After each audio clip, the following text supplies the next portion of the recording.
there is a need for the platform-based operators to, in some ways, act more responsibly by providing careers to these people rather than simply temporary employment. Let's remember, if some of these people were not working for the platform-based gig economy, they would essentially be in an informal sector, which may not have these benefits either. Right? So if you look at it from this perspective, I think this is a big problem that all of us collectively, the civil society, maybe policymakers collectively need to solve. India in particular, there are some conditions that are necessary for a customer to be able to use these platforms. Right now, what is it? One, at the very minimum, they need to have access to the internet and a smartphone.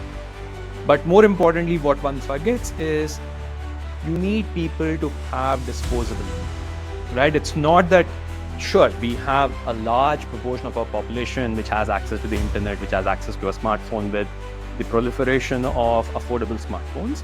But that alone is not sufficient, because you also need people to have certain disposable income for them to actually even think of using these services.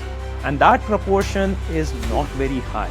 I mean, we keep talking about a large market of cell phone penetration, smartphone penetration, internet penetration of the order of a few 100 million people in the country. But it's a very, very, very small fraction of that population which can actually afford to use these services. And so in that sense, your total profitable market size, so to speak of, is a very small number. And therefore now, no matter how much money you start spending in your marketing campaigns, beyond a point, you're not going to be able to get more customers. Then the only way that you can increase revenue from these customers is to have them kind of start ordering more often or use your services more.